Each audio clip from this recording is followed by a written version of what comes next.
Oi, gente, eu sou a Jessie. E eu sou a Andresa. Bem-vindos ao Salão Comunal, o nosso podcast de Harry Potter. No episódio de hoje, vamos discutir o capítulo 15 de Harry Potter e a Pedra Filosofal, a Floresta Proibida. Mas antes da discussão do capítulo, a gente tem um comentário e a Andresa vai ler pra gente. E esse é o comentário da Bruna Winter, que disse: Oi meninas, muito bom podcast, estou adorando. Queria comentar sobre o contrabando do dragão. Vocês explicam bem toda a questão do contrabando, mas eu, como bióloga, penso na hora sobre o tráfico de animais e todas as questões ambientais que isso acarreta. Você tira um animal do seu lugar de origem e coloca nas mãos de uma pessoa que certamente não tem a capacidade de recriar para esse animal as condições naturais ideais. E ele provavelmente vai sofrer algum tipo de privação, seja de liberdade, nutricional, afetiva, nos casos de animais sociais. Esse animal, em se tratando de um dragão principalmente, tem grandes chances de fugir e imagina o estrago na fauna local, já que eles não existem lá há anos. E ainda tem os prejuízos para o ecossistema onde ele vivia, que perde espécimes. E como já vimos acontecer em muitos casos, pode levar a espécie à extinção. E com o declínio dessa população, todo o ecossistema de origem é desbalanceado, porque ali já não tem um predador que controla as outras populações. Foi mal o textão, mas quando envolve contrabando de animais eu fico emocionada. Concordo plenamente, assim, Plenamente, né? palmas pra ela. A bióloga falou, a gente só vai aceitar. Querida. É só, assim, eu queria deixar claro que eu fiz minha crítica ao Hagrid, na verdade, mas, assim, talvez tenha... eu não tenha me expressado bem. O que eu quis dizer é que o Hagrid estava errado em querer criar, né, o dragão. Ele não podia realmente, por esses motivos que a nossa própria ouvinte trouxe pra gente. Mas também ele estava errado em deixar a responsabilidade de se livrar do dragão com 2 crianças de 11 anos, né? Ele tinha que ter procurado um adulto dragão. responsável. Não é um cachorrinho. Justamente. Ele tinha que ter procurado um adulto responsável e não deixado 2 crianças responsáveis pelo dragão, até porque as crianças se lascaram bonito. E aí a gente vai ver agora. Então vamos começar a discussão do episódio 15. Como foi que elas se lascaram? Pode ler pra gente, Andressa, a lista de personagens desse capítulo. Os personagens apresentados nesse capítulo são o Ronan, o Agouro e o Firenze. Não temos novos feitiços nem objetos e nem locações novas apresentadas nesse capítulo. Filch leva Hermione e Harry para McGonagall, que já tinha encontrado Neville fora da cama. Ela não acredita na história sobre o dragão contada por Neville e pune os 3 com uma detenção e retira 150 pontos da casa da Grifinória. Ai. Toma, né? Aqui a gente tem de novo a Minerva, e assim, né? Mais uma vez. Episódio passado eu critiquei muito o Hagrid e eu fiz o meu meia-culpa, por assim dizer, em forma de texto no website. Pra quem ainda não viu, tá lá no nosso site. Justamente. Eu fiz um texto sobre o personagem do Hagrid, porque que eu acho que ele é tão aficionado com esses animais perigosos. Quem não leu ainda é um texto bem curtinho, menos de 1000 palavras. Tá lá no nosso site, salãocomunalpodcast.com.br. E esse episódio aqui, se preparem, porque eu vou criticar a McGonagall com força. Eita! E assim, amo ela, minha fave, assim, sabe? Vai chegar nosso primeiro hate do podcast.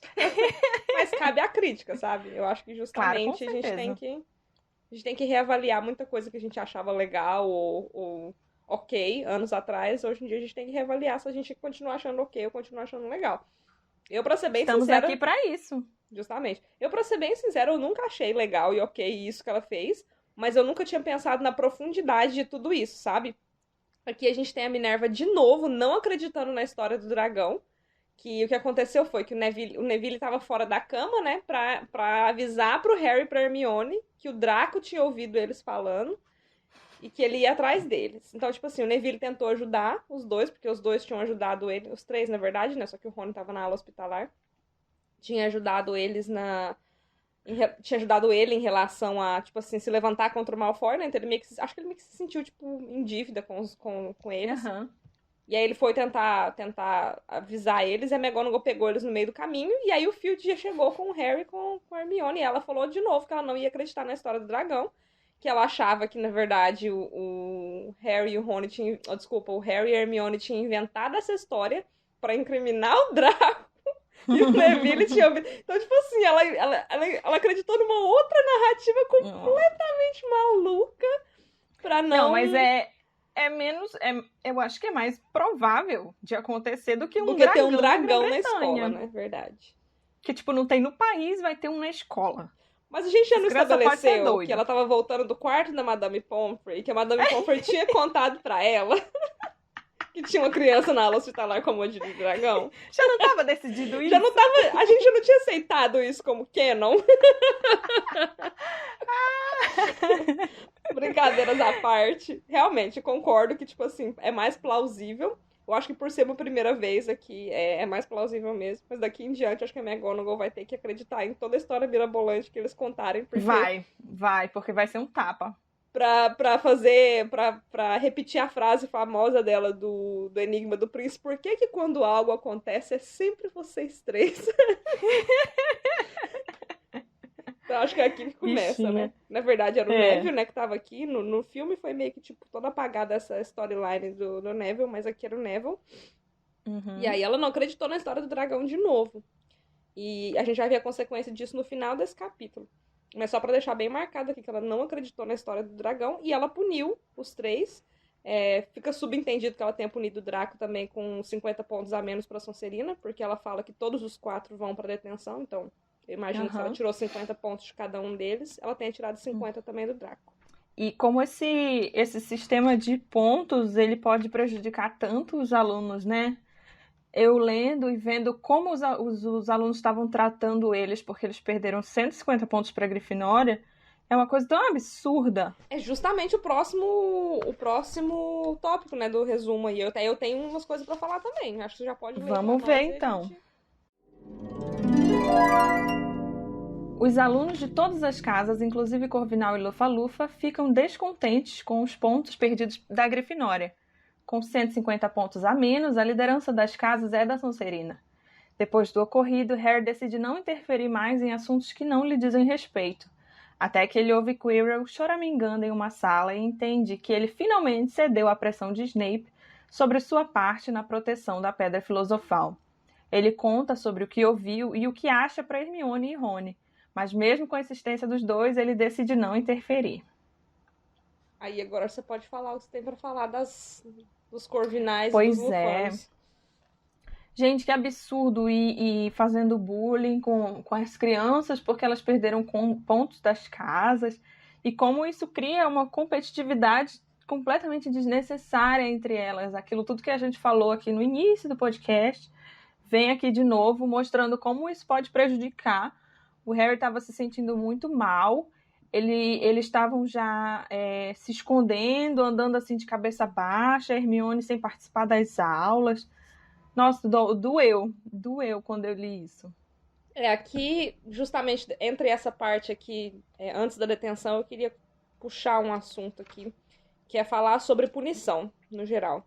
E aí eu fiz todo um estudo, né? Fiz todo um estudo sobre, meio por cima, mas eu dei uma lida sobre, antes de gravar o podcast, pra gente discutir punição e castigo no geral, né? Aqui a gente pode perceber que a McGonagall, ela não é burra, né? Ela puniu as crianças em 2 níveis, né? Ela puniu eles psicologicamente, com a retirada dos pontos, o que causou as outras crianças da casa da Grifinória, inclusive até de outras casas, né? Corvinal, Lufa-Lufa. Porque a Sonserina é a vilã, não pode ganhar. Justamente, né? E a punição física, que é a detenção mesmo, de ter que ir depois com o Hagrid, a gente vai chegar lá. Uhum. Mas vamos falar primeiro da punição psicológica, né? E do que é punição e castigo e tal. A punição, no caso aqui, é psicológica, porque, igual você falou, ela sabia que perder 150 pontos, a casa que estava na frente, né? Ela ia causar esse alvoroço todo. Ia. Ela sabia que os alunos não iam ficar felizes, que eles iam destratar os 3. E ela aceitou isso como, ok, isso aqui é uma punição aceitável para o crime, né, entre todas as aspas possíveis, que eles cometeram, que era de estar fora da cama no horário, né? E que, inclusive, eu até anotei a fala aqui. Ela fala assim, que eles estão fora da cama, né? Especialmente nos dias de hoje, é perigoso. E aí eu até coloquei assim, por quê? Por que ela sabe que a gente não sabe, né? Assim, a gente sabe que tem uma pedra filosofal escondida lá e Só isso. e que tem alguém tentando roubar a pedra, né? Só que as crianças não sabem. É. E ela até na raiva dela, ela solta isso, né? Que especialmente nos dias de hoje é perigoso estar fora da cama. Mas aí essa parte aqui é justamente pra gente falar depois sobre a detenção. Mas em questão da punição no geral, é, eu dei uma lida sobre Foucault, aquelas. Agora vamos filosofar de verdade, porque vamos falar de Michel Foucault, um filósofo francês. Ele tem um livro que chama, em inglês ele saiu com o nome de Discipline and Punishment, que seria tipo disciplina e punição, mas em português ele veio com o título de Vigiar e Punir. E ele é mais ou menos uma história, na verdade, tipo, de como surgiram as instituições penais, tipo, cadeia mesmo, sabe? E como Sim. que as punições eram aplicadas, tipo, no passado, e como elas são aplicadas até hoje, como que o comportamento humano, tipo, varia em relação a isso, né? E aí o Foucault, ele fala que a punição ela é necessária, né, para manutenção para manutenção da ordem, né? E a manutenção da ordem é necessária para garantir que quem está no poder continue no poder, né? Então, na verdade, a punição ela existe para manter o poder no mesmo lugar, para manter essa situação de poder. No caso de uma escola igual Hogwarts, por exemplo, que é uma escola, um colégio interno, o poder está com os professores, né?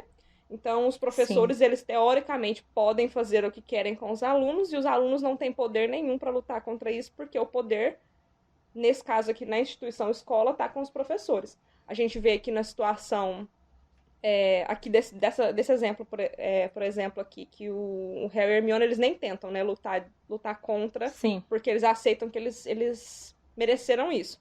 Mas a gente vê situações de injustiça que acontecem depois, tipo, a gente pode lembrar de uma bem recente, que é o Snape tirar pontos da Grifinória na aula de poções, porque.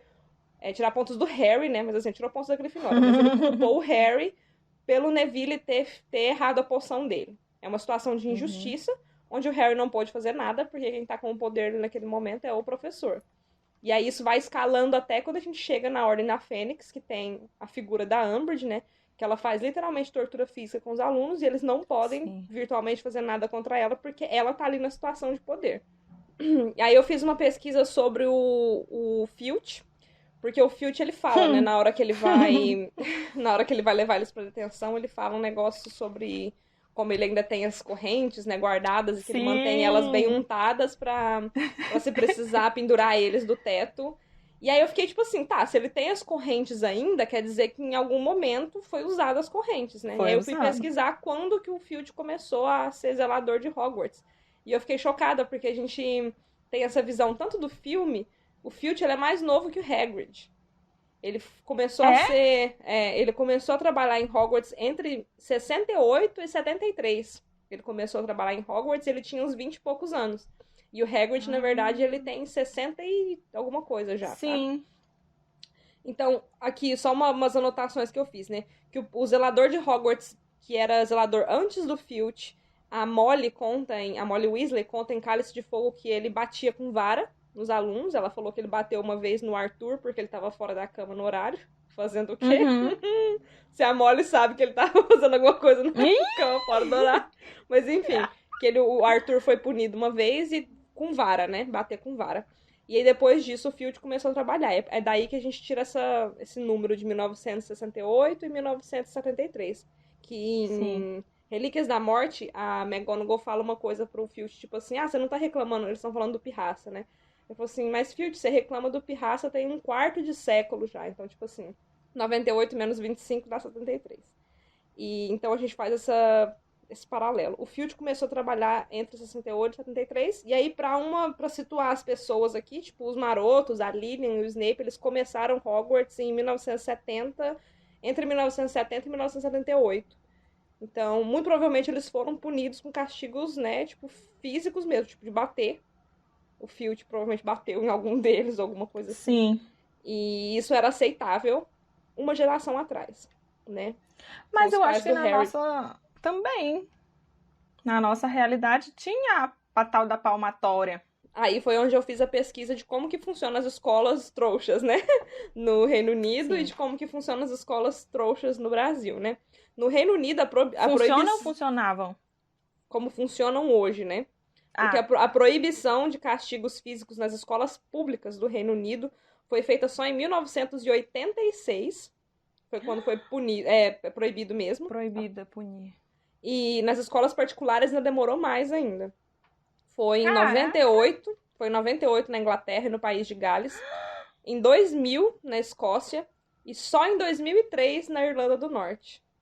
Meu Deus, que antiquado. Muito antiquado, Tô né? Mas no Brasil chocada. não foi muito diferente, não, tá bem parecido. No Brasil, a proibição de castigos físicos ela veio com a Constituição de 88, né? E com a criação do ECA, né? Em 90, que é o Estatuto da Criança e do Adolescente. Então, se você parar pra Caraca. pensar, a proibição por lei mesmo, ela é muito recente. E aí eu tava lendo um artigo, inclusive, deixa eu até. Tô com ele aberto aqui no computador. Mas é punição física. Punição física, tipo, bater mesmo no Porque eu lembro aluno. que a minha mãe falava da palmatória. Eu tenho, tô com um artigo aberto aqui, quem quiser depois procurar na internet, eu tava pesquisando sobre e achei esse artigo, que chama Práticas dos Castigos Escolares, Enlaces Históricos entre Normas e Cotidiano, de Milena Aragão e Ana Maria Gonçalves Bueno de Freitas. Quais eram os castigos mais comuns, tu sabe? E aí elas falam que, tipo assim, na verdade, o castigo, né, que a gente tá falando aqui, físico, foi proibido por lei nessas épocas aqui, né, que eu falei, mas lei é tinta no papel, né? Muita gente É. desobedece. Até hoje existem castigos físicos. E aí, tipo assim, a gente pode entrar, tipo, até. Não precisa necessariamente bater, né? Ela fala, tem uma reportagem de um jornal, acho que de 2009, nesse artigo ela fala que uma professora foi indiciada porque ela estava colocando fita crepe na boca dos alunos durante a aula para eles ficarem em Meu silêncio. pai. Aí, assim, mas no geral, no Brasil, acho que o instrumento de correção, e aí eu quero falar correção com todas as aspas possíveis também. A correção mais comum realmente era a palmatória, igual você falou. A sua mãe te contava já na época da sua mãe usava Sim, palmatória ainda? Nossa. Da é minha muito família. recente. Da minha família. Início de 70 também. Da minha família eu tenho relatos, sim. Mas acho que a única pessoa que. Minha avó já me relatava isso, mas eu sempre ficou muito marcado pra mim. A minha bisavó me relatou uma vez, hoje em dia ela já é falecida. Mas ela me relatou uma vez Caramba. que ela nasceu. Um dia a gente tava conversando, não sei o que aconteceu. Ela nasceu canhota, né? E ela escrevia com a mão esquerda. Na época dela, quem escrevia com a mão esquerda tinha parte com o diabo. E aí ela falou que Meu a professora dava com a palmatória na mão esquerda e forçava ela a escrever com a direita. E aí ela aprendeu a escrever com a direita. Até hoje, até hoje, desculpa, ela já faleceu. Até quando, na época que eu conversei com ela isso, a letra dela era bem esgarranchada, porque ela não conseguia escrever direito com a direita, mas ela também não conseguia escrever com a esquerda mais por causa da palmatória, tipo, ela ficou traumatizada, né? Meu Deus.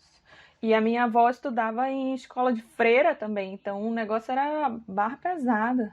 Eu quis trazer esse comparativo, que aí na Inglaterra eu pesquisei um pouco também. O mais comum era a vara mesmo, de bater com vara nos alunos. E aí faz sentido Meu com o relato que Deus. A Molly faz pro Harry e pro Guy em Cálice de Fogo. Mas é importante a gente, tipo, falar dessas coisas, né? Porque a gente acha que é um negócio tão absurdo, que foi há tanto tempo atrás, e na verdade é muito recente, né? Nesse ponto aqui, a gente pode achar Hogwarts antiquada, mas se a gente parar pra pensar, as escolas trouxas também eram muito antiquadas na mesma época, né? E isso a gente tá falando só de castigo físico, né? O castigo psicológico que a McGonagall fez também foi muito pesado de fazer os alunos, tipo, ficarem isolados. A Hermione, que era aquela pessoa que sempre falava nas aulas, você imagina, tipo, se ela sabe a resposta, mas ela não Nossa. levanta a mão. Ele até fala no texto que a Hermione e o Neville não sofreram tanto, porque eles não eram, tipo, conhecidos. O Harry, além de ser o famoso Harry Potter, ele era o apanhador do time. E ele até E falou o que ele... time mesmo ficou contra ele. Cara, eles chamavam ele de o apanhador, em vez de chamar ele de Harry. Nossa. Olha que pesado, cara. Tipo assim... E ele chegou a pedir demissão, entre aspas, do do time, cargo, que é né? a coisa mais legal da vida dele, que ele acha. Justamente, ele achava que era o único lugar onde ele, tipo, ele era um natural mesmo. Tipo assim, eu sou É, natural pro quadribol e tal.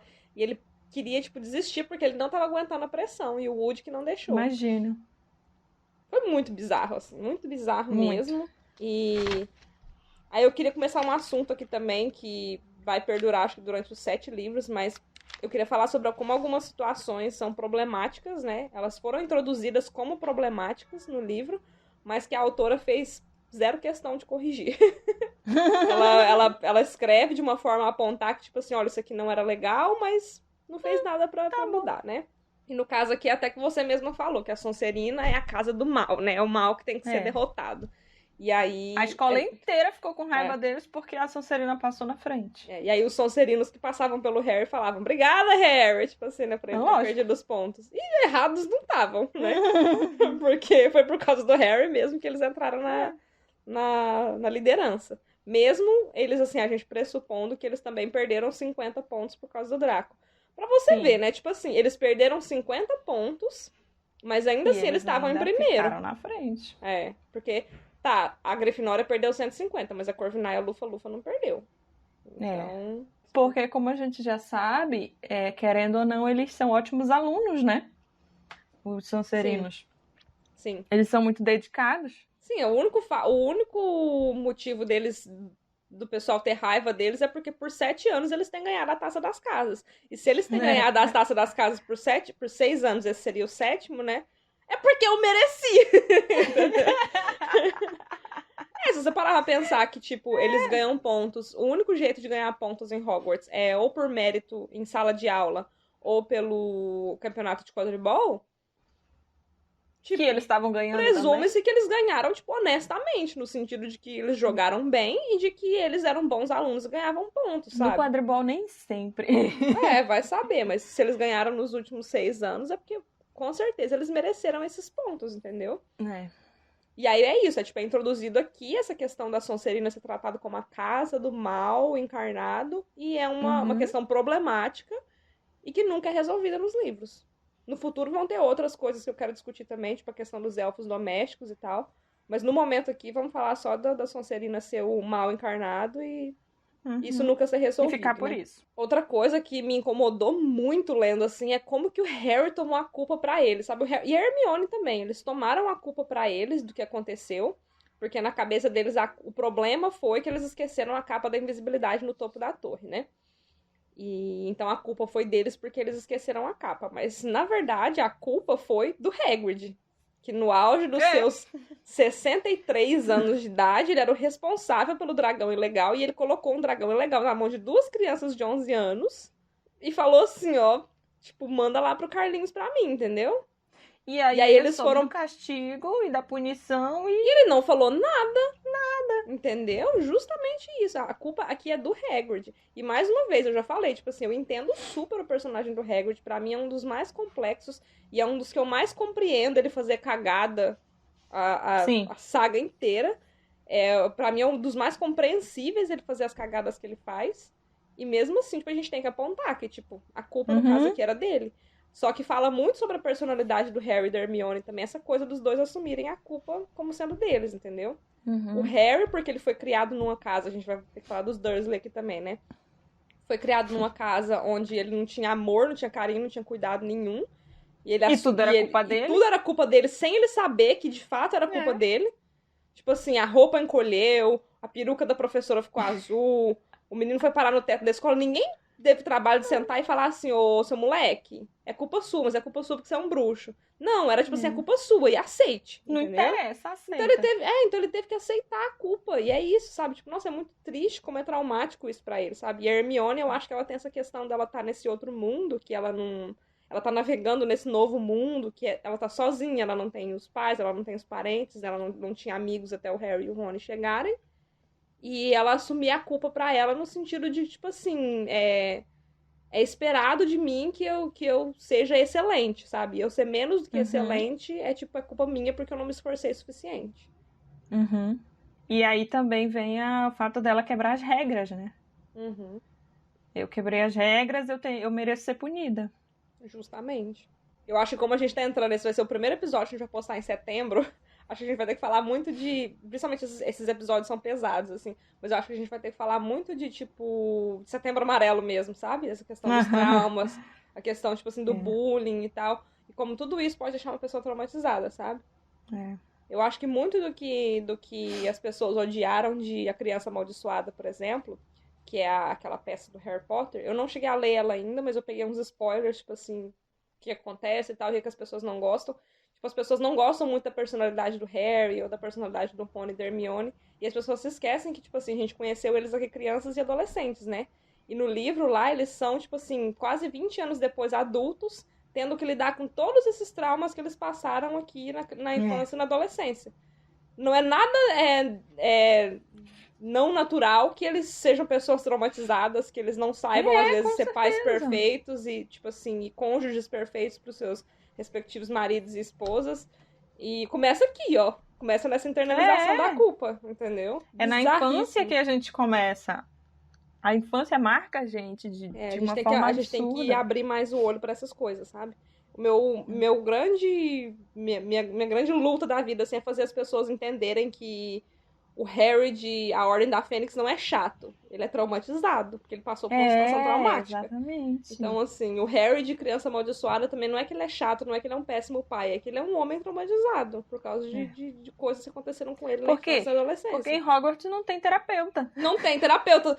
Petição para um terapeuta em Hogwarts. Psicólogo infantil, sim, tinha que ter. Agora eu acho que é a parte que eu vou mais viajar aqui, que você vai até rir da minha cara, Andresa. Manda. Aqueles, né? Qualquer pessoa. A Jéssica. Vamos falar de mitologia grega? Vamos falar de mitologia grega? Da onde tu tirou? Da onde que eu tirei? Eu quero saber. Na hora que eles estão... Que o Harry volta... ele viu o Quirrell gaguejando lá e não sei o que. Ele acha que era o Snape ameaçando ele, que ele tinha cedido, né? Aí ele volta pro dormitório. Pra torre, né? Aí ele fala com o Rony e com a Hermione, e aí eles ficam, tipo... não, se a gente falasse alguma coisa, não sei o quê... E aí eu quero apontar aqui, ó. Tipo, o Harry fala um negócio, tipo assim, quem vai acreditar na gente? E ele não tá errado. A McGonagall não tava lá na cara dela o negócio do dragão e ela não acreditou? Errado não tava. Imagina o Harry foi muito inteligente. Não. Ela ia falar, tipo, não, você tá doido, o Snape jamais faria isso. Então, tipo, ela não ia acreditar nele, ele ainda ia tomar um esporro ainda que você tava xeretando lá. Então, errado ele não tava. Mas aí ele chega na torre, o Rony e a Hermione estão fazendo dever de astronomia.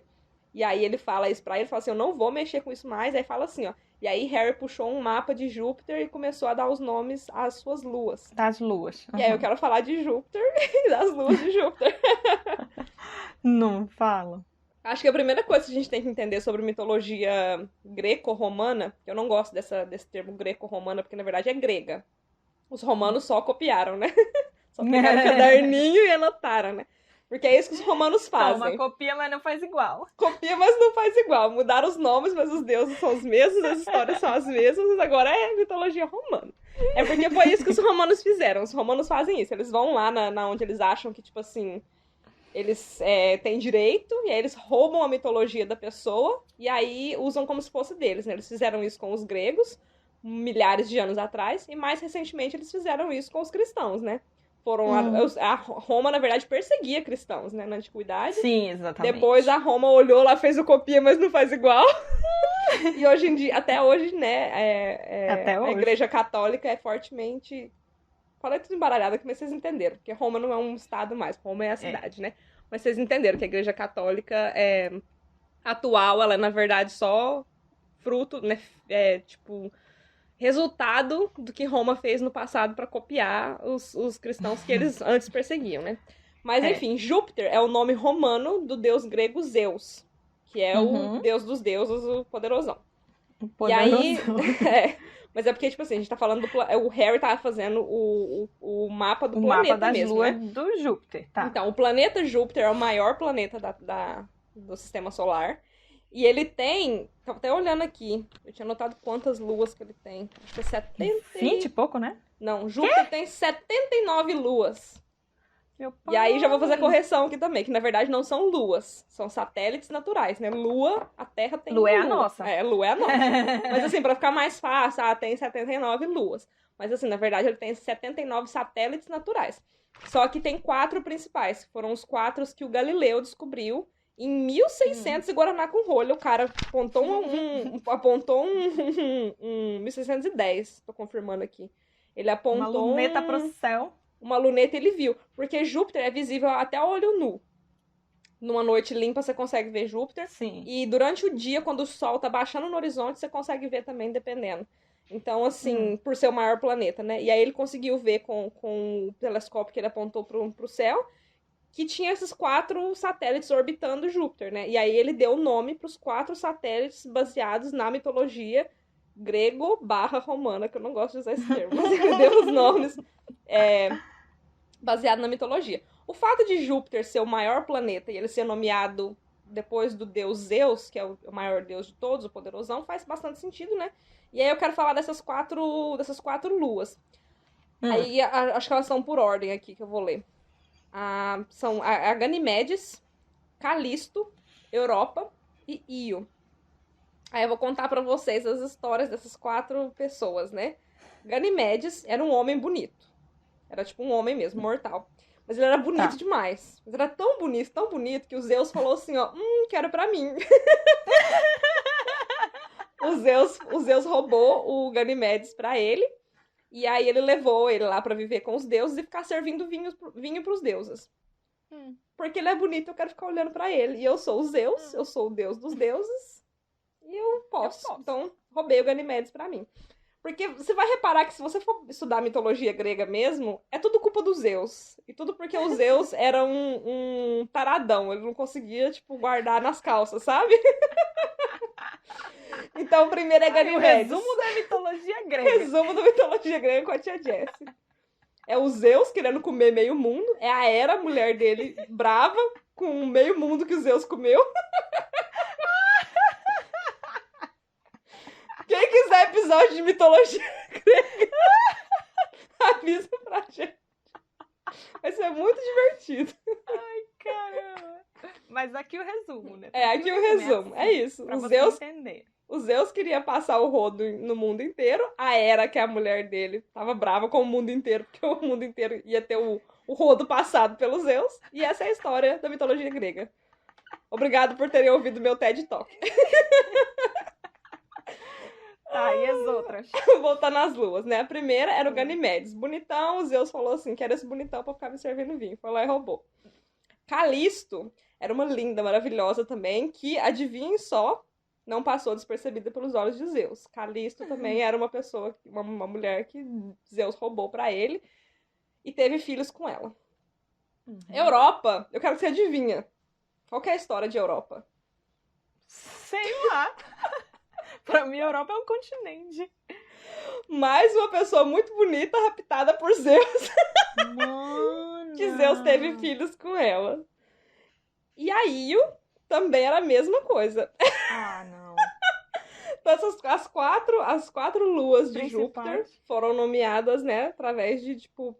Faz sentido se você parar pra pensar Faz sentido se você pensar, tipo, na metáfora, né? De que os satélites naturais, eles ficam orbitando ao redor do planeta, né? E aí, tipo, o planeta chama Zeus e eles colocaram os nomes dessas 4...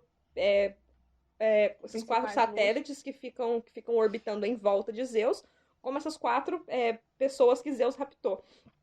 Mas a Io, que eu fiquei, tipo, falei por último aqui agora, a gente já mencionou ela no episódio que a gente falou do significado do nome de Argus. Lembra que a gente tava falando do significado do nome do Filch? Que o Argus era um gigante de 1000 olhos. Então, esse gigante de 1000 olhos foi colocado lá por Hera, que era a mulher do Zeus, pra vigiar a Io, pro Zeus não ir lá e pegar ela, entendeu? Porque a Hera tava com ciúme. E aí, tipo assim, porque a culpa, na verdade, é da Io e não do Zeus, que não consegue guardar o negócio dele dentro das calças. A Hera colocou o Argus pra vigiar a Io. Só que aí o Hermes foi lá e cortou a cabeça do gigante. E aí o Zeus conseguiu lá raptar a Io e ele teve filhos com a Io também, entendeu? Então essa é a história de Júpiter e das 4 luas. Mas aí eu queria fazer um outro comentário aqui, antes da gente passar pra frente. Ainda sobre mitologia greco-romana. Que Júpiter é o nome romano do greu Zeus. Do Deus. Júpiter é o nome romano do deus Zeus, que ele é o principal deus dos gregos. E na mitologia grega, ele é pai de Marte. E Marte, por sua vez, é pai de Rômulo e Remo, que são os fundadores na mitologia, né, da cidade de Roma. E aí, a curiosidade muito aleatória, assim, que eu, enquanto eu tava pesquisando, minha cabeça funciona assim, né? Ó, a aleatoriedade da curiosidade. Tem a lenda de Rômulo e Remo, que são os fundadores da cidade de Roma. O nome do Remo Lupin foi inspirado no Remo, porque Rômulo e Remo eles foram alimentados por uma loba. Então, vem o nome do Remo Lupin aí. Mas olha só para você ver, o nome do Remo Lupin foi inspirado no neto, né, de Zeus. E o ator que faz o Remo Lupin no filme de Harry Potter, ele fez o deus Ares no filme da Mulher Maravilha. E o deus Ares é Marte, que é o pai de Rômulo e Remo. Aleatório total, mas eu quis falar aqui.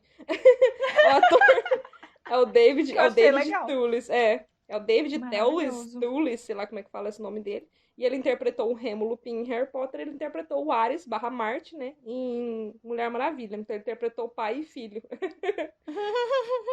Outra curiosidade, assim, é que Júpiter, além dele ser pai de Marte, né, que é o deus da guerra, ele é o pai de Minerva, né, que é a deusa da sabedoria. A gente já comentou quando a gente tava falando o nome da Minerva McGonagall. Só que uma das coisas que eu achei é que Marte, sendo o deus da guerra, ele era o deus da guerra e da destruição, tipo assim, da destruição, da carnificina. Ele só chegava pondo fogo em tudo, destruindo tudo e matando todo mundo.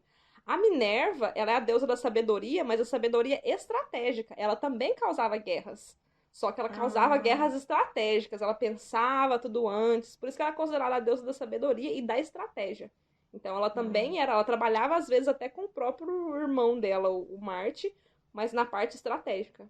Fica aí também essa curiosidade. E para fechar com chave de ouro, né, meu comentário sobre mitologia grega, eu quero deixar minha indicação na semana, que é a saga do Percy Jackson e os Olimpianos. Eu sabia que você ia falar isso. Lógico. Obviamente, né? Foi o meu primeiro contato com mitologia grega. Vou admitir aqui pra vocês. Sério? Eu tinha 15 anos. E assim, a hora da gente fazer também aqui o comentário, né? Tipo, parem de criticar obras infantis e incentivem a leitura das crianças, sabe? Tipo, não adianta você querer pegar uma criança de 15 anos, que eu falo criança mesmo, porque eu achava que eu era muito adulta com 15 anos, mas eu era uma criança. Não adianta você pegar uma criança de 15 anos que tá no ensino médio e falar pra ela que ela tem que ler Dom Casmurro pela primeira vez na vida, o primeiro livro que a pessoa tem contato, Dom Casmurro. Tipo, nunca que a pessoa vai ter interesse na leitura, sabe? Vai ter trauma. Vai ter trauma, nunca que ela vai ter interesse. Então, incentivem a leitura de livros infanto-juvenis, sabe?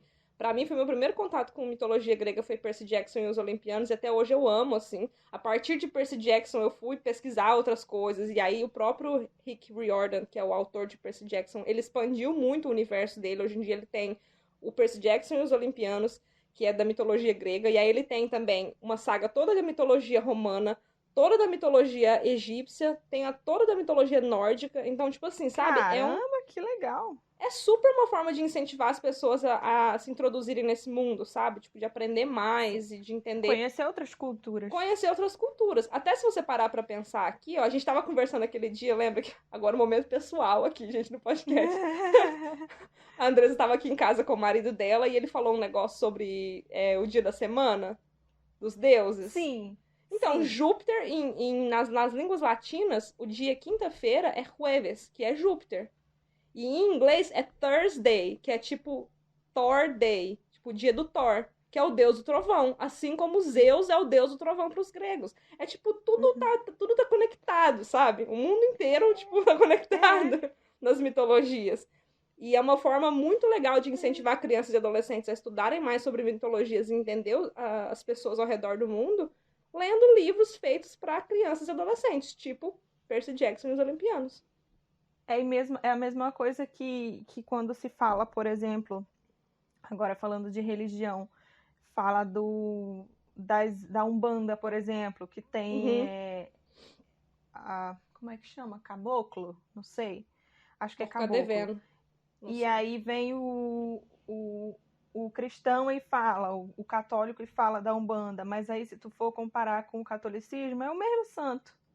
A própria Iemanjá não é uma releitura da Nossa Senhora de Aparecida, ou Nossa Senhora, então, sei lá? Conceição, acho que é Conceição, sei lá. Então, é tudo... tudo são tudo parecido, releituras, tudo né? Conectado, é releitura. É a mesma coisa, só que com outro nome. O significado é o mesmo. Fica aqui o nosso Aí a pedido. pessoa... Estudem mais. Estudem Aprendam mais é a sobre mesma culturas diferentes, porque é tudo a mesma coisa. O ser humano é tudo um só. A E diferença para é que de cada um. criticar e vai estudar. A diferença é que cada um tá num canto do mundo, mas o ser humano é tudo igual. Exato. Para a detenção, os 4, Draco, Hermione, Harry e Neville, são levados por Filch até Hagrid. Eles são conduzidos pelo guarda-caça para a Floresta Proibida, onde vão ajudá-lo a encontrar o que está atacando os unicórnios. Será que por isso também que a McGonagall não falou que estava perigoso? Porque ela sabia que tinha alguém matando os unicórnios? Não sei, eu acho que foi mais em relação à pedra. Porque assim, aí a gente vai ter que, nesse caso, se for essa a verdade, a gente vai ter que conjecturar. Porque não fica claro no livro que ela, em momento algum, ela sabia que tinha alguém bebendo o sangue do unicórnio. Não deve ser por isso. Sabe por quê? Porque ela Agora, mandou as crianças pra lá. Hã? Ela mandou as crianças pra lá pra descobrir, não deve ser por isso. Assim, pode ser, a gente pode, tipo, conjecturar e achar que não era, mas o que a gente sabe com certeza é que ela sabia sim da Pedra Filosofal, porque um dos desafios era dela. Ela que foi. Sim, ela que fez. Então eu acho que era mais Mas eu digo assim, agora eu pensei que, tipo, se ela tá falando que é perigoso porque tem alguém matando um unicórnio, aí ela vai lá e manda as crianças pra descobrir quem é que tá matando.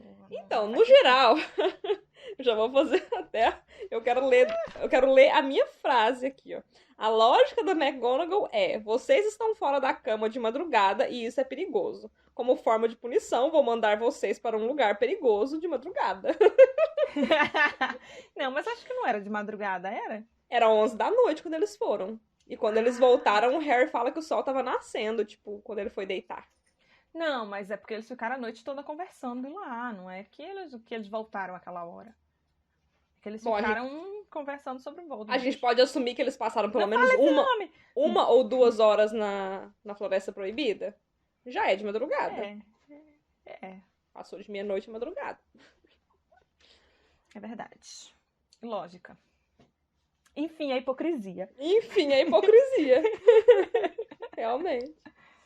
Mas assim, mesmo que ela não soubesse a questão dos unicórnios estarem sendo mortos, o que eu acho que até esse ponto aqui ninguém sabia, porque o Hagrid estava investigando ainda, Sim. é tipo assim, no próprio banquete de... Ó, o negócio da McGonagall, eu vou falar aqui e eu já fiz minhas desculpas aqui, né? Amo McGonagall, enfim, blá, blá, blá, vamos falar mal agora. Amamos Harry Potter, BBB, bababá. Vamos falar mal agora. Criamos o podcast. Bem-vindos ao nosso podcast, onde falamos mal de tudo que dizemos amar. Ela manda eles pra detenção com uma pessoa que ela não julgava capaz, porque no começo do livro, qual é a primeira coisa que ela fala quando o Dumbledore fala que é o Hagrid que tá trazendo o bebê Harry? Então, você acha mesmo que o Hagrid é capaz? Então ela manda 4 alunos pra passar a noite com ele. Uma pessoa que ela não achava que era capaz. Ela manda 4 alunos pra passar a noite com o Hagrid num lugar que no banquete de abertura o Dumbledore falou: não vão pra lá porque é perigoso. Um lugar que é literalmente chamado Floresta Proibida. Proibida. Não vamos fazer a piada, juramos pra nós mesmas. Nesse episódio a gente não vai fazer a piada. Mas o lugar literalmente se chama Floresta Proibida. E ela mandou os alunos pra lá como forma de punição. Sabe? E uma coisa que eu acho engraçado nisso é que ela, por exemplo, ela podia ter pensado assim, não, nada vai acontecer com eles com o Hagrid lá. Porque o Hagrid vive naquela floresta. E é uma coisa que o Hagrid fala pra eles. Ele fala, não, nada vai machucar vocês aqui, não interessa o que tenha, mas enquanto vocês estiverem do meu lado, nada vai acontecer com vocês. Vamos nos separar? Ele fala comigo ou com o canino, né? E aí ele dá o canino como diz o outro, vocês estão com alguém aqui, com o canino. Mas assim, só pra gente analisar a questão da punição da McGonagall, né? Foi muito coerente aí, querida. Te acho incoerente aquela...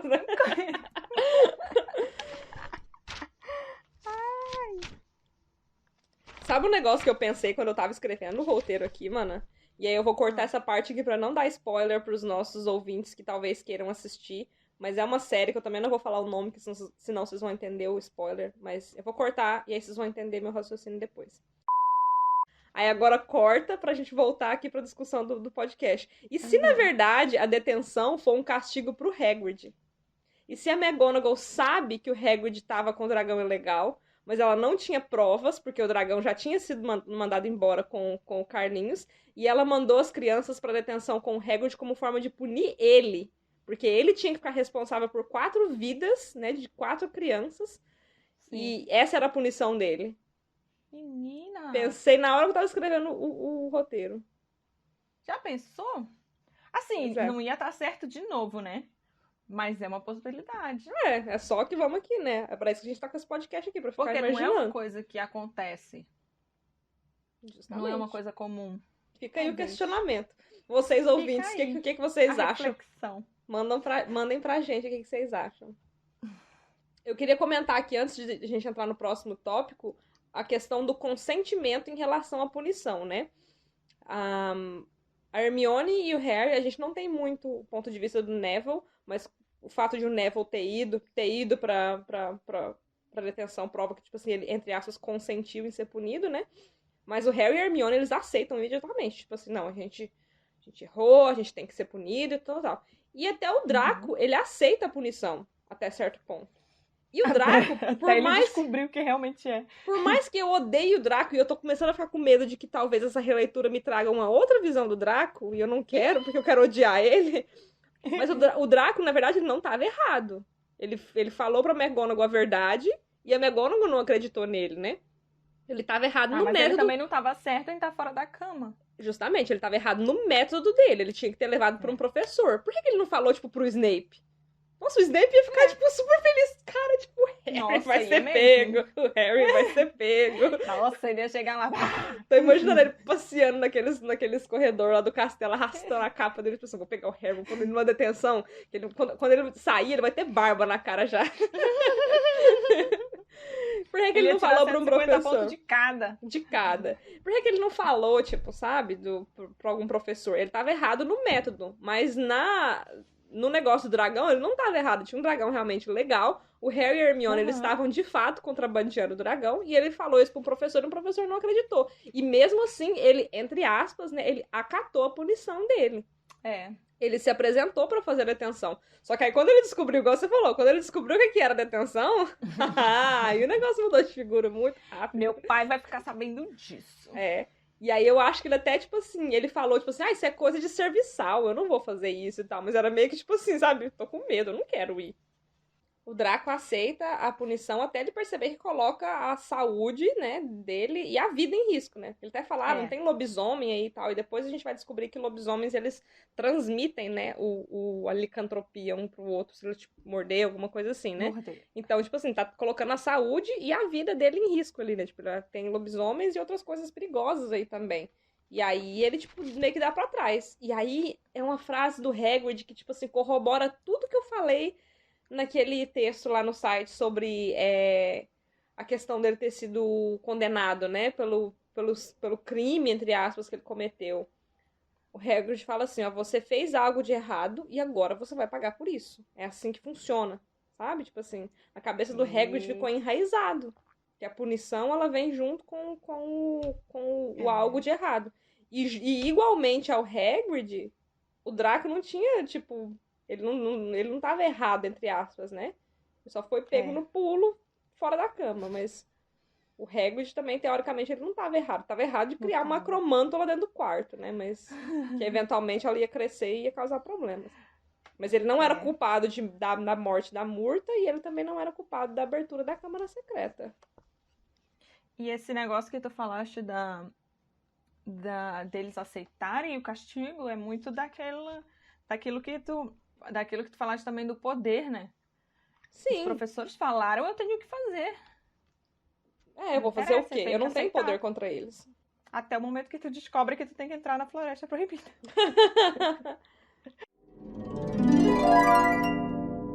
Eles se dividem em 2 grupos para cobrir uma área de busca maior. Malfoy, Neville e Canino vão para um lado e Harry, Hermione e Hagrid vão para o outro.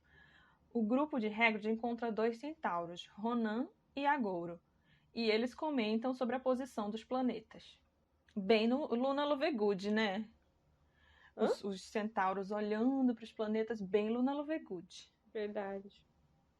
Eu acho bem roteiro de filme de terror, né? Vamos nos separar, o que pode dar errado?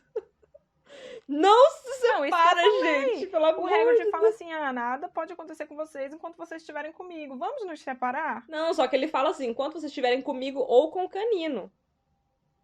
Não E é aí tem com hora. o canino? É ou com o canino, comigo ou o canino. Ah, tá. Assim, quando Teoricamente, tipo eles assim, falam, eu vou ficar com né? o canino, ele fala, ele é medroso, ele vai fugir. Então, é o que eu tô falando. Teoricamente, na cabeça dele fez todo sentido. Na cabeça do Hagrid. Não faz, não. Não, na cabeça dele, né? Na minha também não faz, não. Mas é isso, vamos nos dividir, o que pode dar errado, né? Que Aí o pode dar Hagrid. errado. Aí eles encontram com esses dois centauros, né? A primeira vez que a gente vê essas criaturas, né, no livro.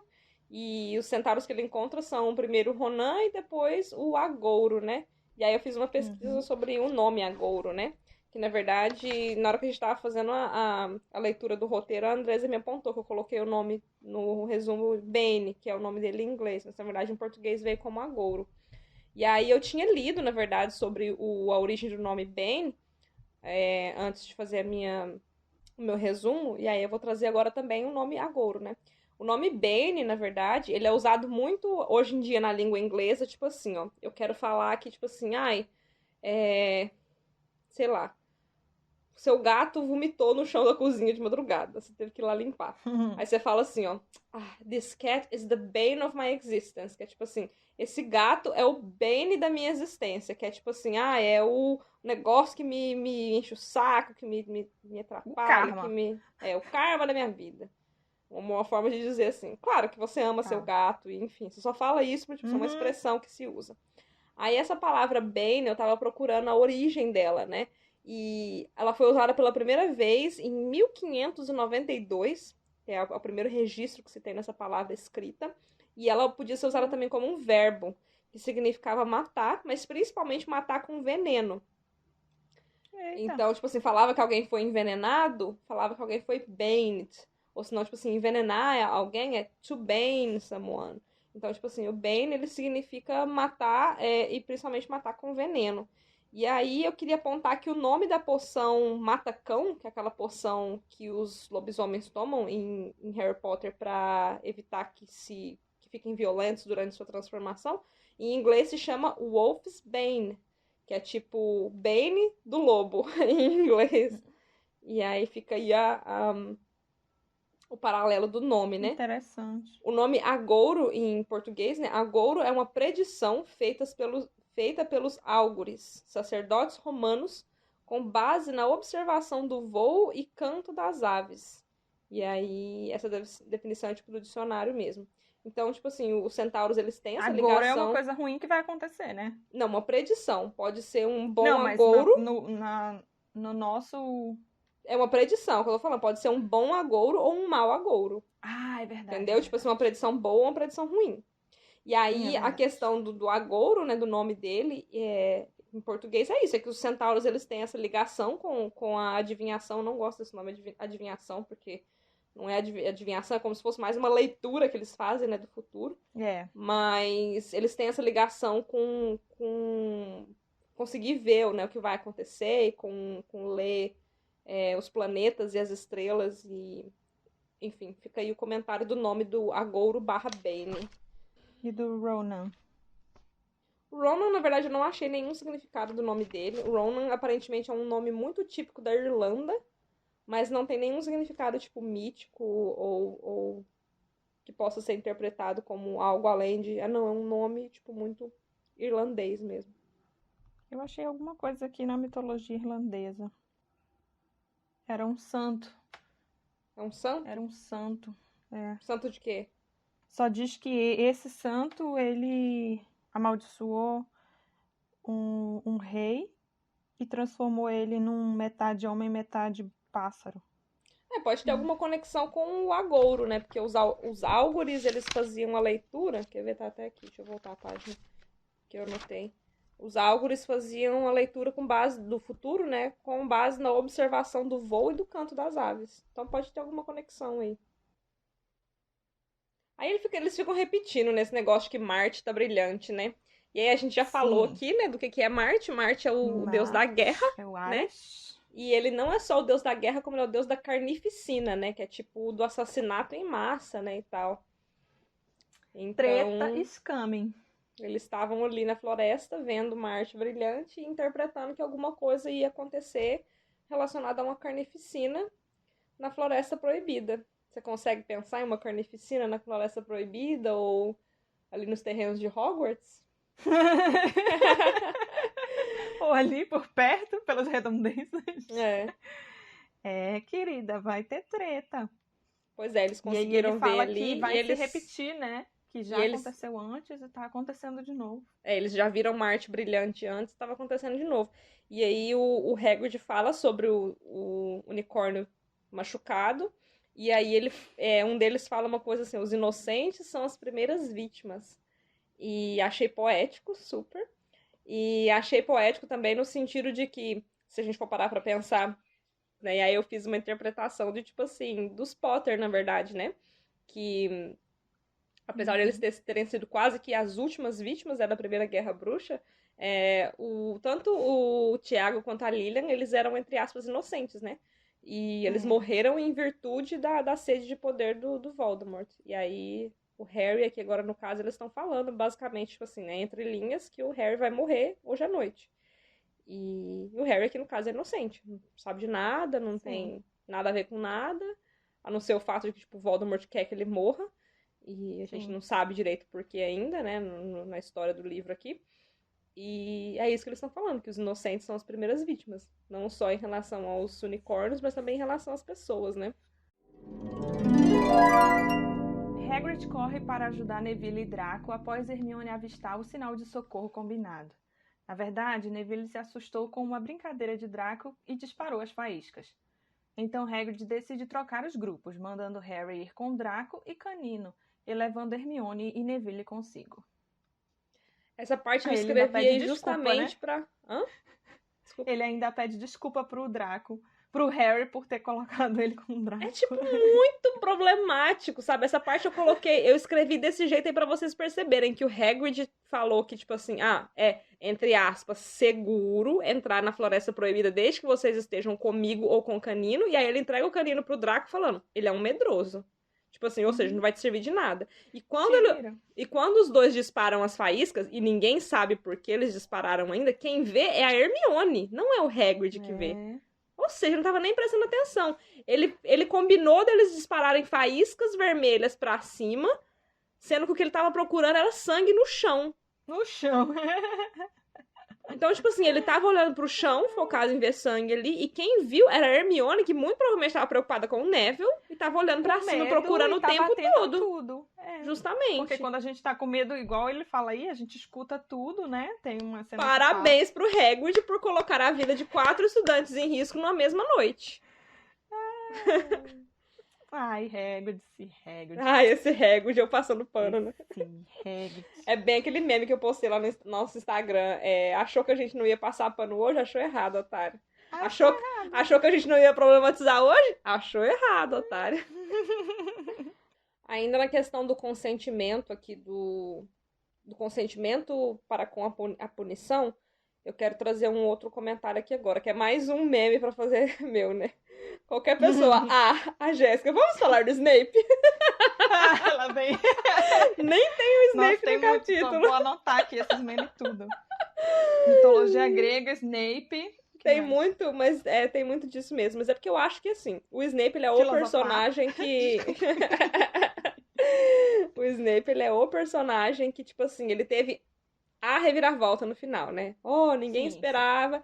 E justamente no último livro. Então, eu acho que numa releitura aqui, a gente tem que ir abordando todas as ações dele e as reações para com as ações dele com uma outra visão agora, sabe? Pra gente entender e a gente ver, tipo, até que ponto ele foi bem escrito ou não, até que ponto é convincente ou não, enfim. A gente tá fazendo uma análise aqui literária, né?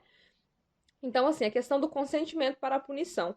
É muito injusto a forma como que os estudantes abordam o Snape, principalmente o Harry, Ron e Hermione, porque claramente o Harry, ele até fala nesse capítulo, né? Ele fala assim, a gente odeia ele, falando do Snape no final do capítulo. E é muito louco como, às vezes, no começo, tá, ok, de fato, o Snape não tinha que ter... De fato, o Snape não tinha que ter punido o Harry pela poção do Neville que deu errado, por exemplo, dando um exemplo das várias coisas que o Snape fez. Mas muitas das vezes, o Harry, depois no futuro, ele vai se transformando nesse mini Tiago que ele é, e não só fisicamente, mas na personalidade. E Vocês perceberam ele o ranço quer. na voz dela? Né? Se não deu pra perceber, eu falo agora, tem o ranço do Thiago. Ele, de fato, ele vai quebrar as regras e ele vai estar errado. E o Snape vai punir ele e ele vai achar ruim, ele não vai aceitar a punição porque ele odeia o Snape, sabe? Aqui nesse caso aqui é um exemplo clássico que eu acho que a gente pode revisitar todas as vezes que o Harry não aceitar uma punição do Snape, que é o fato de que o Harry estava fazendo algo ilegal, que não era culpa dele, que era culpa do Hagrid, e ainda assim ele aceitou uma punição extremamente severa, que foram com perdão do trocadilho, que na verdade não era severa, era Minerva, mas enfim. Uma punição extrema. Se não tivesse chamado a atenção. Minha cabeça, mano, eu te falei que ela funciona de formas misteriosas. Ele aceitou uma punição extremamente severa, que foi a perca de 150 pontos pra Grifinória e a detenção pros 3. E ele aceitou, tipo, ir pra Floresta Proibida, no meio de um negócio perigoso. Sabe, o Snape nunca deu nenhuma detenção perigosa pra eles. A detenção do Snape era o quê? Era esfregar caldeirão sujo. Era escrever linhas, sabe? Tipo assim. Sim. E mesmo assim, ele não acatava aquilo como justo, sabe? Eu lembro classicamente de Prisioneiro de Azkaban, no livro, o Harry manda o Snape calar a boca. Tipo, cara, eu nunca mandei um professor na minha vida calar a boca. Eu sabia que eu tivesse mandado, eu ia tomar uma advertência, tipo assim, bonito, sabe? E o Snape não faz nada. O Harry manda ele calar a boca, sendo que ele tava, tipo assim, certo, entre aspas, o Snape. O Harry manda ele calar a boca, o Snape não faz nada, e o Harry ainda sai de lá, tipo assim, ó, que cara injusto, sabe? Então vamos só, tipo... O nome tipo... disso é ranço. O nome disso é ranço, mas vamos ver... E vamos... lá respirando. É assim. Pois vamos reparando nessas coisinhas pequenas na releitura aqui de Harry Potter pra gente entender a complexidade do personagem do Snape, por exemplo. E eu quero reparar, tipo, eu acho que... Eu já falei, né, que eu acho os mais complexos pra mim, os 3, são o Snape, o Dumbledore e o Hagrid, né? Então por isso que eu aponto essas coisinhas, né? Pequenas. E aí, mano, o próximo texto vai ser sobre quem? Boa pergunta. O que vocês acham? Sobre quem vocês querem ver o próximo texto? Eu digo que sobre o Snape... Eu digo que sobre o Snape eu vou escrever um livro. 1000 palavras não vão caber. A gente pode fazer em partes. Eu quero escrever um texto sobre o Harry. Eu tenho vontade. O Harry? Mas, eu não sei se eu escrevo agora. Não é só sobre... Porque o do Hagrid ficou muito resumidão, né? Tipo, a vida dele inteira em um texto só. Eu acho que o Harry tem vários aspectos que dá pra falar sobre ele. O Snape tem vários aspectos que dá pra falar sobre ele. Tem muita informação, né? O Hagrid a gente não tinha muita informação. Eu acho que o próximo vai ser sobre o Harry. Não sei, me digam aí o que vocês acham. Manda pra gente lá no Instagram, que é instagram.com/Salão Comunal Podcast, ou no Twitter, que é Salão Comunal Pod, ou no nosso site, que a gente tem uma aba de contato. Nosso site é salãocomunalpodcast.com.br, tem uma aba lá onde você pode mandar a sua coruja. Vamos ficar aguardando a resposta de vocês, se vocês gostaram ou não do texto, e de quem que vocês querem ler sobre na próxima vez. Um último comentário sobre essa parte é que é um trocadilho em inglês, e aí eu queria trazer pra vocês, que fala que o Harry ouviu, né, como se fosse uma capa arrastando pela terra, né? E ele não viu ninguém, e aí foi quando o Hagrid correu pra socorrer o Draco e o Neville. E aí, só apontar mais uma coisa aqui. Faíscas vermelhas. Perigo. O que eu vou fazer? Eu vou deixar o Harry e a Hermione sozinhos e vou lá acudir os outros dois. Mas ok. Eles ouviram tipo uma capa arrastando. E aí, eu queria falar que em inglês o termo que foi usado no livro é que eles ouviram como se fosse uma capa Slytherin, que é um verbo que é usado para o rastejar das cobras, né? Só que ele é escrito diferente. Aí, momento soletrando agora do Luciano Huck. O Slytherin de rastejando da cobra é Slytherin. E aí o Slytherin de Sonserina, que é a palavra Sonserina em inglês, é Slytherin. Então, assim, escreve diferente. Mas é uma baseada na outra, né? Sim, escreve diferente, mas fala do mesmo jeito. Então, o Salazar Sonserina, em inglês, ele se chamava Salazar deslizando como uma cobra. Então, justamente, o nome dele era Salazar Sonserina, né? Harry e Draco encontram um unicórnio morto. Uma criatura encapuzada se curva para beber o sangue e Draco e Canino fogem com medo. Antes que a figura possa alcançar Harry, um terceiro centauro chamado Firenze se coloca entre os dois e a figura foge. A cicatriz de Harry doeu tanto que ele caiu de joelhos e o centauro conversa com ele sobre quem estaria bebendo o sangue do unicórnio. Firenze defende o seu posicionamento diante de Ronan e Agoro, que o criticam por levar Harry nas costas. Eu tava pensando aqui que na hora que o Harry escuta o Quirrell choramingando na sala, provavelmente era o Voldemort pedindo pra ele ir atrás do unicórnio, né? Ele fala, tá bom, eu vou, tá bem. Eu acho que era isso. É justamente porque isso. Ele falou que ia. Aí o Harry pensou assim, então ele conseguiu, ele vai atrás, o Snape conseguiu convencer ele, né? De negócio da pedra, mas, né? na verdade, acho que era o Voldemort dizendo pra ele ir matar mais um unicórnio, que ele já tinha matado um outro. Nossa, é verdade. Eu nem tinha pensado nisso. Eu achava que era só o Voldemort, tipo, brigando com ele mesmo. Mas nada em específico. Ele tava pedindo alguma coisa. Que aí ele fala, tipo, de novo. Verdade. Aí depois ele fala, tá bem, tá bem. Verdade, não tinha pensado, ó. Arrasou na interpretação. Então, o Firenze, ele salva o Harry aqui nesse momento, né? Se o Firenze não tivesse interferido, muito provavelmente o Voldemort tinha matado o Harry aqui agora. E os outros centauros, o Ronan e o Agoro, eles brigam com o Firenze por ele ter feito isso, né? Aí, como a gente tá nessa vibe de analisar os nomes dos centauros, Firenze eu sabia já que era o nome da cidade de Florença, na Itália, né? É o nome em italiano de Florença, na Itália.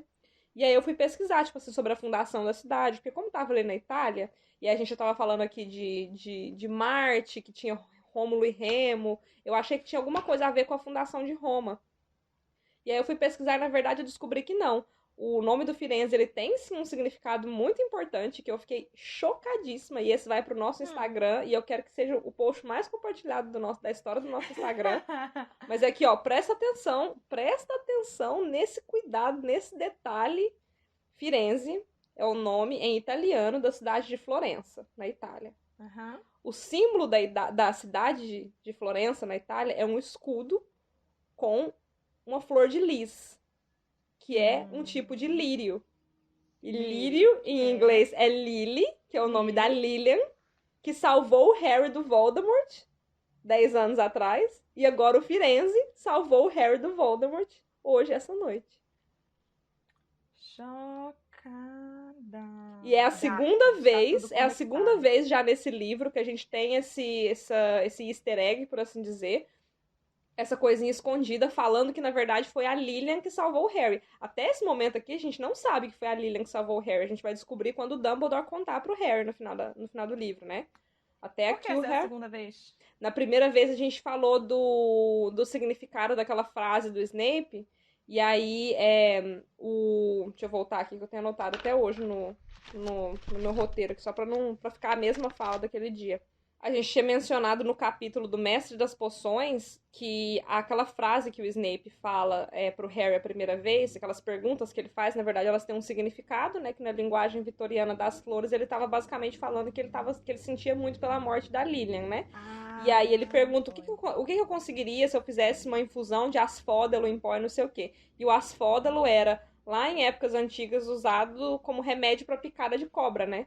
E aí o asfódalo é um tipo de lírio, que é Lilian, né? E que salvou o Harry do Voldemort, cujo símbolo é a cobra, né? Mágica. E aí aqui, de novo, o Firenze, que é o nome da cidade na Itália, que tem o símbolo, o escudo com uma flor de lis, que é um tipo de lírio, que salvou o Harry do Voldemort. Que é a segunda vez já nesse livro, antes mesmo de Lilian ser citada como a salvadora do Harry, que a gente fica sabendo que, na verdade, foi a Lilian. Foi ela.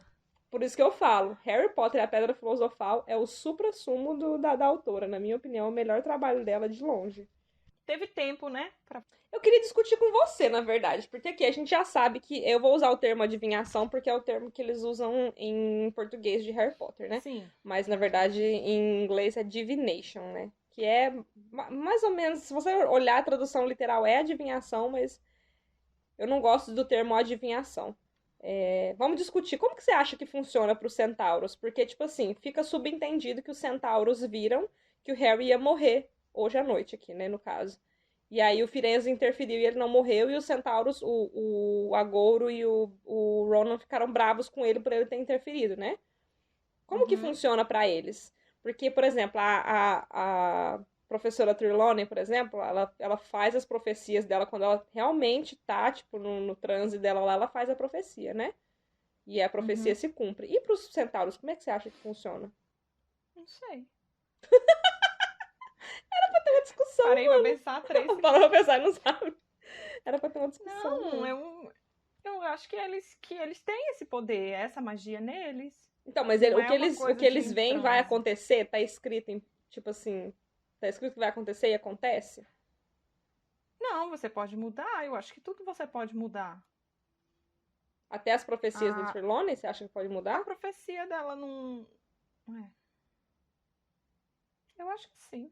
É uma discussão real aqui, tá? Tipo, a gente tá, tipo, É. conversando. Não é, já é aquela coisa assim, é o destino, vai ser, blá blá blá, e tem Uhum. uma coisa escrita e não interessa o que você faça, aquilo que vai acontecer. Eu acho que não. Eu acho Eu que acho que, depende de ti e das coisas ao teu redor. eu acho que em relação à profecia da Trelawney mesmo, a gente pode discutir mais quando a gente conhecer ela e tal. E vai ser muito importante em Prisioneiro de Azkaban e em Ordem da Fênix, né? Aham. Mas em questão dos centauros, eu sempre fiquei muito confusa como que funciona esse negócio deles verem e tal, e de eles escolherem não interferir. E a gente pode falar um pouco dos centauros nesse sentido, né? Aparentemente eles têm Uhum. essa regra, entre aspas, deles, né? Que Lei, né? eles veem o que vai acontecer, mas eles não falam pra ninguém e não interferem. Tipo assim, Porque mesmo tu falar, tu já interfere. eles não falam para ninguém além deles, né, no caso. É. Então, tipo assim, eles viram que o Harry ia morrer na floresta pelas mãos do Voldemort nessa noite. E aí eles escolheram Uhum. não fazer nada, porque eles encontraram com o Hagrid. O Hagrid apresentou o Harry e a Hermione pra eles. E eles não falaram nada. Então, tipo assim, os dois Falaram, escolheram. tá, depois eu falo contigo. E falou, valeu! Tchau, tchau, obrigado! Como diz lá na minha terra, Minas Gerais. E aí eles foram embora, só que aí o Firenze interferiu, né? O Firenze Sim. salvou o Harry do Voldemort. E aí os outros dois ficaram putaços, assim, né? De Aham. bater os cascos no chão e não sei o quê. Só que um negócio que eu sempre fiquei na minha cabeça, que eu já li na internet sobre, é que, na verdade, o que os centauros viram eles viram Harry Potter morrendo pelas mãos do Voldemort na Floresta Proibida. E aí eles achavam que se referia a essa noite. Isso. E não era. É. E isso que eu pensei na hora que eu tava lendo e o Harry fala no final do capítulo quase. O Agoro acha que o Firenze tinha que ter deixado o Voldemort me matar. Aí ele fala assim, imagino que isso também esteja escrito nas estrelas. Aí eu pensei assim, E tava, tava, né? Pois é, tava, pra né? quem não pegou o que nós quis dizer aqui, na Batalha de Hogwarts, o Harry, entre aspas, né, o Voldemort matou o Harry na Floresta Proibida. Na floresta. Então, eu Eu acho sempre que eles só fiquei, erraram um eu pouquinho sempre fiquei assim na minha da cabeça parte. se, tipo assim, se é um negócio aí tem duas, tipo assim, duas possibilidades. Aí queremos a opinião de vocês. Eu não tenho, tipo, uma preferida, por assim dizer. São duas as possibilidades. Uma é de que, de fato, eles só viram isso, eles viram o Harry morrendo pelas mãos do Voldemort na Floresta Proibida, e aí eles acharam que se referia a essa noite, mas na verdade a noite verdadeira era a da Batalha de Hogwarts, que era 2 de maio de 98, ou realmente era para ter acontecido, e porque o Firenze interferiu, Interferiu. as coisas se alinharam de forma a acontecer do jeito que tinha na profecia. Bem no estilo premonição, sabe? Que a morte Sei. vem atrás de você, se você, tipo, Não escapa da interessa o que morte. você faz. É. Tem essas duas opções. Ou, tipo, a morte, Uhum. ela é uma entidade que, de fato, ela vem atrás de você na hora que é preciso ser... de você morrer.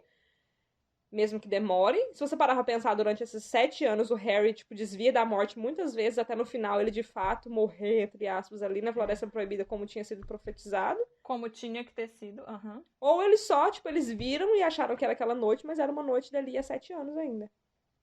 6 anos ainda. Digam pra gente, estamos aqui Qual das duas pensativas. você acredita? Tô mesmo? Aquela olhando pro nada, sabe? Tô Olhando bem pra assim, Marte, ver vocês se que não Marte tá tão brilhante vendo. essa noite. Deus me free. Não, obrigada. Eu acho que eles interpretaram errado. Tipo aquelas profecias do mundo trouxa mesmo, sabe? Ah, tu não sabe direito quando que vai ser, mas vai ser. Entendi. Eu acho as duas formas válidas e possíveis, até porque a gente tem, tipo, toda uma questão com a morte mesmo no livro Relíquias da Morte, de a morte ser uma entidade que de fato ela existe, ela busca as pessoas, Sim. né? E aí, na verdade, isso é um mito, não é? E, enfim, e ela tem essas relíquias, né, que ela fez, blá blá blá. Eu acho que as duas são possíveis, e eu, de fato, assim, eu não consigo escolher uma preferida, assim, sabe? Porque, de toda forma, eu acho muito engessado, sabe? Ou é engessado no sentido de que, tipo assim, eles viram o que ia acontecer, e independente do que eles fizeram, do que eles fizessem, ia acontecer. Que era, tipo assim, eles viram errado. Não era hoje, era daqui a 6 anos. Sim. Ou a morte é um negócio que te persegue quando você tem que morrer e não te deixa. Que também eu acho um negócio muito engessado, sabe? Sim. Eu acho as duas muito possíveis, as duas possibilidades muito possíveis, mas eu não tenho uma preferida, assim, pra te ser bem sincero. Mas aí, por exemplo, no caso desse da morte perseguir, tipo assim, tinha que ser no mesmo lugar, porque se fosse o caso, ela já tinha conseguido, entendeu? Mas não, tinha que ser ali. Por isso que ele não morreu então antes. tudo foi acontecendo para que o Harry de fato morresse ali, entendeu? Como foi profetizado. Não sei. Fica então a opinião. A Andresa tem uma opinião formada, eu não. E aí vocês digam aí pra gente o que vocês acham sobre essa profecia, como que funciona a adivinhação pros centauros. E aí, falando dos centauros, eu queria comentar, porque eu acho eles uma classe de seres muito interessantes, assim, a forma que eles se comportam, de sociedade, enfim. Mas a gente vê aqui que eles são preconceituosos, na verdade, com outras espécies, né? Não sei se é o Agoro ou se é o Ronan que fala pro Firenze assim: ah, você vai deixar o Harry Potter te cavalgar como se você fosse uma mula comum? E aí, tipo assim, tá mostrando que eles têm um desprezo por essa classe de seres, né? As mulas ou os Não, mas eles se acham muito superiores. Eles Sim, são, e aí assim, o super Firenze ele não é muito inteligentes. melhor que isso não, porque o Firenze ele fala assim, ó, eu vi o que vai acontecer, tipo, eu vi quem que vai se levantar, quem que vai ressurgir, que no caso é o Voldemort, né? E eu vou ficar, aí ele fala assim, você vai ficar do lado dos humanos, né? Tipo assim. E aí ele fala, eu vi o que vai acontecer, eu vi quem que vai ressurgir, e se for pra ficar contra isso que vai ressurgir, eu fico do lado dos humanos. Então é tipo assim, ele mesmo ele já faz a ressalva dele, né? Tipo assim, todo mundo acha que o Firenze é melhor que os outros centauros, ele não é. Ele é tão participante dessa comunidade de seres tá como, dentro dele como o Agouro, como o aquela Ronan. cultura, não tem? Justamente. E ele é tão participante como o Agouro e o Ronan, só que a diferença é que ele só fala mais bonito. Ele falou que, tipo, eu vou ficar contra o Voldemort, vamos falar o nome aqui, né? Vou ficar contra o Voldemort, mesmo que isso me coloque do lado. Mesmo que isso me coloque do lado dos humanos. Ele falou nas entrelinhas, né? Ele não falou na tua cara. Justamente. O Firenze, ele tem uma conversinha, né, com o Harry. E eu achei muito didática, na verdade, a conversa dele, né? E aí eu não sei se é didática, e aí já vou fazer a ressalva também. Eu não sei se a conversa dele foi didática ou se tem alguma cláusula no contrato dos centauros que eles, de fato, eles não podem falar. Ele não pode falar. Tipo... Mas eu tô joguei falando aqui, ó, no ar, pra você pegar. Eu tô muito, tipo, falando de Crepúsculo ultimamente, é que eu tô lendo aquele livro Sol da Meia-Noite. Eu reparei que semana passada eu falei do Crepúsculo como se fosse uma coisa que todo mundo conhecesse, né? E aí, nesse episódio, eu vou falar de novo. Aí eu falei um negócio de viver pra sempre, uma coisa assim. Ah, não foi no passado, não, foi no do Nicolau Flamel. Que eu falei que viver pra sempre era um negócio muito ruim. Foi. Aí eu vou falar do Crepúsculo de novo. É tipo o Jacob querendo falar pra Bella que ele é um lobisomem, mas ele tem o contrato dos lobisomens que ele não pode falar que ele é um lobisomem. Aí ele fica tipo assim, ó, tenta lembrar do que eu falei pra você 1 ano atrás. Tipo, sabe? O que o Firenze faz é isso. Ele induz o Harry a entender quem que é que estaria bebendo o sangue do unicórnio. E aí, quando o Harry percebe, né, ele fala assim, mas a pessoa não pode beber o sangue de unicórnio pra sempre, né? Aí ele induz ele a pensar, tipo assim, o que tá escondido no castelo agora? Aí ele, a pedra filosofal. Então, parece você ensinando uma criança, né? Justamente, parece como se o Firenze estivesse ensinando uma criança, né? Que é o que ele tá fazendo.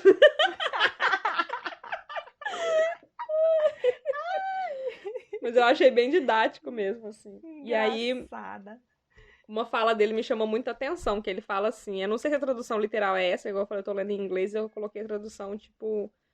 Quer dizer, não sei se a tradução em português é essa, eu fiz a tradução literal aqui, né? Ele fala assim, só quem não tem nada a perder e tudo a ganhar comete esse tal crime, né? Falando de beber o sangue de unicórnio. E aí a gente pode trazer uma questão sobre a moralidade do Voldemort mesmo, sabe? E aí, mais uma vez, eu quero recomendar pra vocês, caso vocês não tenham assistido ainda The Good Place, por favor, assistam. Tire. Tipo, cara, sério, falando da moralidade e tal, a questão da imortalidade, sabe? Se você não morre, não existe uma vida depois dessa. E se não existe uma vida depois dessa, não tem punição, não tem recompensa. Então, virtualmente, você pode fazer tudo o que você quer. E foi isso que aconteceu com o Voldemort, sabe? Porque o Voldemort estava nessa busca da imortalidade, ele não se importava de matar as pessoas no caminho, sabe? Porque, tipo, o que vai acontecer comigo? Nada, eu não vou morrer mesmo. Não tem punição. E aí a gente volta lá no começo do episódio, a gente falando de punição e castigo. Toma. Cíclico. Toma ali. Quer roteiro fechadinho? Quer roteiro fechadinho? Não vai ter, porque tem um tópico ainda pra gente discutir. Não vai ter. Não vai tá ter. Tendo. Ao voltarem para a Torre da Grifinória, Harry conta para Hermione e Rony o que descobriu e como acredita que Snape quer roubar a Pedra Filosofal. Não para ficar rico, mas para ajudar Voldemort a ressurgir. Ao se deitar, Harry encontra a capa da invisibilidade dobrada sobre a cama com um bilhete escrito, por via das dúvidas. Calma, mana, deixa o bilhete por último. Sim, pode falar o que você vai falar. Ela já estava respirando fundo. Porque eu vou deixar você falar o que você vai falar primeiro. Não tem nada pra falar, só que eu achei engraçado a Hermione já começando a odiar a adivinhação desde aqui. É foreshadowing, que já é prenúncio que chama? É prenúncio? Só isso.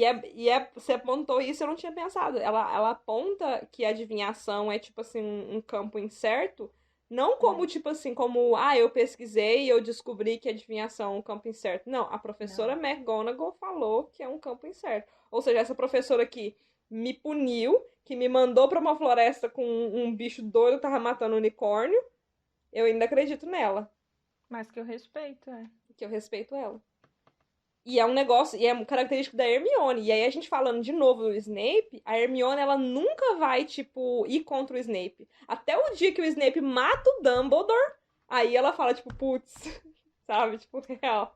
Mas parece o ministro da magia dizendo, poxa, ele voltou, Ele voltou, né? Mas no final das contas ela tava certa, né? Só que, tipo, certa no sentido de que, tipo assim, o Snape matou o Dumbledore porque o Dumbledore pediu. Mas, tipo assim, ela fica pegando no pé do Rony e do Harry por ficar falando mal do Snape. Ela sempre pega no pé do Harry, quando o Harry chama o Snape só de Snape, sem falar professor Snape, porque é uma questão de educação e tal lá deles, né? E ela sempre, tipo, ela confia muito nos professores, independente de, tipo assim, às vezes eles parecerem injustos ou muito duros no tratamento para com os alunos, né?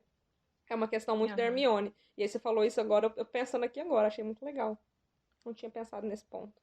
O Harry passou muito perto de acertar, né? Porque, assim, ele do nada ele tirou que o Snape quer ressuscitar o Voldemort. Tipo, qual que é? Errou por pouco. Que fundamento que ele tem, tipo, de que o Snape quer alguma coisa com o Voldemort? Ele não sabia, mas o Snape foi um comensal da morte. E ele lutou ao lado de Voldemort durante muito tempo. Até ele, Se ele tipo... soubesse, nossa. Se ele soubesse, aí sim. Mas, tipo assim, do nada ele chutou isso e ele passou muito perto. Tipo, de fato, o Snape era um comensal da morte e ajudou muito Voldemort até que ele se voltou contra ele e virou espião, né? Pra Ordem da Fênix. No final, né? Tipo, no final da guerra, da Primeira Guerra. Passou muito perto. Mas não acertou mesmo assim. Errou! Agora a capa da invisibilidade. Você quer falar da capa da invisibilidade ou eu passo raiva aqui falando mal do Dumbledore? Porque é só isso que eu faço nesse podcast, aparentemente. Falar mal do Dumbledore. Não, não é só isso não, que a gente já listou muita coisa. Eu já listou muita gente que eu falo mal aqui, né? Fala, mana. E a capa da invisibilidade que voltou pra lá com um bilhetinho de novo? Na verdade, eu quero te perguntar aqui, porque eu também tô sem... Coloquei aqui nas minhas anotações. Discutir a devolução da capa da invisibilidade. Aí eu coloquei embaixo as perguntas. Quem achou a capa? Lá no topo da torre. O Dumbledore, porque aparentemente ele adora aquela torre de... Tá. E aí eu coloquei assim, o Dumbledore tava vigiando o Harry, por isso que ele achou a capa? Não. Como que ele achou a capa, Eu então? acho No que topo ele da ficou torre mais sabendo alta, do 1h da babado. manhã. Não, ele ficou sabendo do babado. A Minerva contou pra ele. Entendi. E ele deve ter pensado assim, ele foi com a capa da invisibilidade. Mas na volta ele não tava com a capa da invisibilidade, porque a Minerva pegou ele. Cadê a capa da invisibilidade? Verdade. Tá Verdade, lá, os mano. patetas deixaram. Pois, os patetas. Pois eu tô imaginando a cena que a McGonagall chega no Dumbledore. Nossa, o Dumbledore tava voltando do dormitório da Madame Pomfrey outro dia e encontrei o Harry e Hermione no topo da torre da astronomia falando que... Pois é, foi isso De mesmo. história de dragão? Foi isso mesmo. Aí o Dumbledore falou assim, que interessante, né? Qual torre que era mesmo que você falou? não, só pra saber mesmo. Só pra, tipo assim, eu reconstruir a história na minha cabeça. Eu sou uma pessoa visual, assim, então eu gosto de ver qual que era a torre. Que legal, isso aqui é um chá. Exatamente, foi assim Fica aqui que eu vou ali no banheiro e já... Quem não tá escrito? Aí ele volta do banheiro com, tipo assim, a roupa. Claramente tem alguma coisa embaixo da roupa, assim, ó. Que é isso, Dumbledore? Não, nada. Bem uma cena de episódio de comédia mesmo. Ai, mano, eu queria dizer que tá dando 1h40 de bruto aqui, viu? Tá. Mas vamos só... O pessoal vai aguentar a gente falando por quase 2 horas. Vamos só finalizar aqui, então. Essa questão da capa, pra mim, é igual eu falei. O Hogwarts, pra mim, o prédio mesmo, o edifício Hogwarts, pra mim, ele é quase que um personagem, assim, na minha interpretação. Com as escadas que mudam de lugar, as portas que às vezes não abrem, o próprio, né, a sala precisa, né? É quase que um personagem, e esse personagem quase que é um professor, assim, por assim dizer, sabe? Em Hogwarts você tem seus desafios, tem os quadros que você tem que falar uma senha pra entrar, ou conversar com eles, enfim. Pra mim, Hogwarts é quase que um personagem, e por ser quase um personagem, pra mim é quase que um professor, assim, que, tipo, te ensina te ensina a superar desafios. E isso é quase que, tipo assim, inconsciente, né? Porque é um prédio. Mas o Dumbledore, ele de fato, ele dá essa liberdade pro Harry fazer as traquinagens dele, né? O fato de ele ter devolvido a capa da invisibilidade é isso. Sabe? Tipo assim, ele dando a capa da invisibilidade em primeiro lugar, já é uma forma de falar, tipo Já assim, era. ó, faça o que você quiser, desde que esteja escondido debaixo da capa. Aí, assim, deu merda. Mas deu merda, tipo, muito grande. Aí ele devolveu a capa e falou assim, tipo... Ele por só via foi das pego dúvidas. porque ele não tava com a capa. Se ele tiver a capa de volta, ele não vai ser pego. Eu se eu fosse o Dumbledore, eu ia colocar um bilhete assim, ó, vê se não esquece da próxima cabeção. Pois é, o Dumbledore, ele é permissivo em deixar o Harry correr solto pelo castelo, literalmente. Porque quando você dá uma capa da invisibilidade, é isso, você tá falando pra pessoa, tipo assim, coloca essa capa e faz o que você quiser, ninguém vai te ver. E isso corrobora a fala grandiosa do Snape, que é de que o Dumbledore tá criando o Harry como um porco pro abate, né? Ele tá ali talhando o Harry pra ser o Harry que ele precisa que ele seja na hora devida, que é na hora de enfrentar o Voldemort. Que na verdade não é um enfrentamento, que é na hora de aceitar que o Voldemort mate De ele. aceitar. E nesse tom bem alegre, aquelas, né? Nossa. Encerramos o capítulo de hoje. Ai. Quem ficou até aqui, parabéns. Quem ficou até aqui, parabéns. Andrés e eu decidimos fazer esse capítulo sem cortar ele, ficou com mais ou menos 1h40. Justamente para testar com vocês, a gente tinha feito um capítulo, foi do Beco Diagonal, né? Que a gente dividiu em 2. E a gente viu que esse episódio ia ficar grande e decidimos fazer o teste. Fazer um episódio grandão e ver o que vocês vão achar.